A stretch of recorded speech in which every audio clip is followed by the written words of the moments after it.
Logos! Every brand has one, but not all are created equal.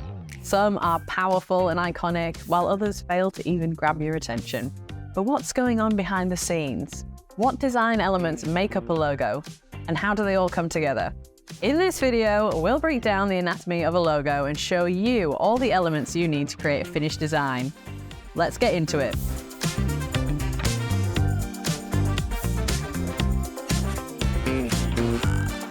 We'll start with the heart of a logo, the logo mark. This is a pictogram, icon, or graphical element that captures your brand in a single image. Think of it as the face of your brand, standing alone when all the other elements disappear. Here are a few types. A pictorial mark can be a specific image related to your brand, while an abstract mark uses eye-catching geometric or organic shapes. A monogram is a stylized or decorative version of the initials of your brand name. And finally, your logo mark can be a mascot or a character.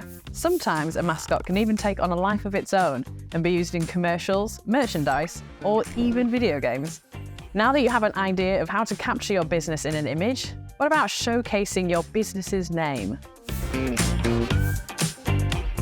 Custom lettering or font design is an effective way to create a unique brand identity. They can even become the basis for fonts used across your entire brand. For brands using Wordmark-only logos, a more creative hand lettering style could be a good choice. But keep in mind that your Wordmark must be legible and stylish at every distance, in every size, and for every digital and printed application. Some Wordmarks can even be embellished with interesting graphical elements that don't quite work as a standalone logo mark. So now that we've got our logo mark and our word mark, let's take a look at the next step that seeks to communicate that little bit extra. Your tagline is a slogan or phrase that describes what a brand does or stands for. It's particularly useful for newer and lesser-known brands. A tagline complements the information that you've provided in your logo mark and word mark, but it's usually of lower priority, so it's designed to be smaller, less bold, more condensed, and in a font rather than custom typography. Once you've chosen your tagline, you can try this optional step if you think your logo just needs a little bit more text.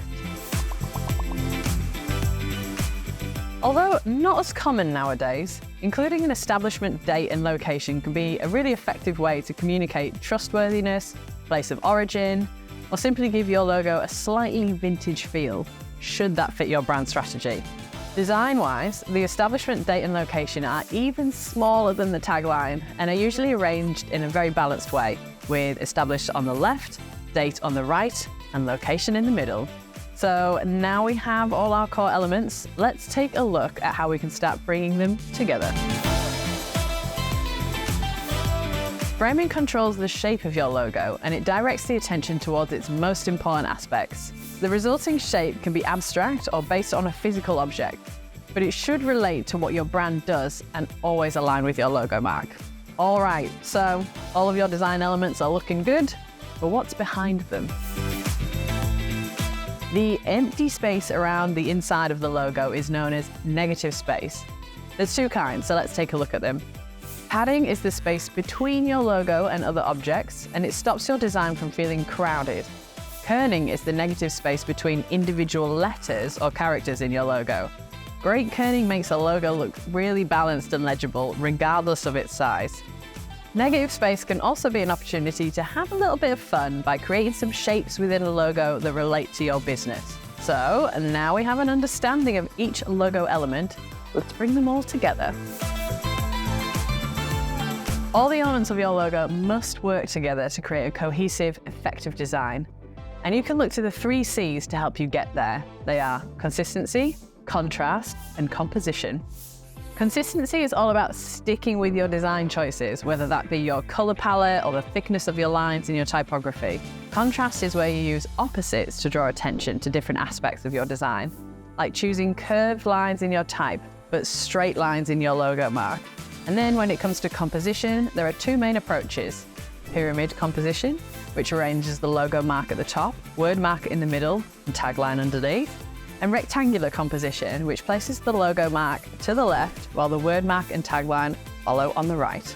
And that's it. Whew. That's the breakdown of anatomy of a logo. And now that you know what the pieces are and how they come together, You can head to VistaPrint to build a logo you love. From creating your own with Logomaker, to working one-on-one with a professional designer, or getting options from dozens of designers, VistaPrint has got you covered. Get started today.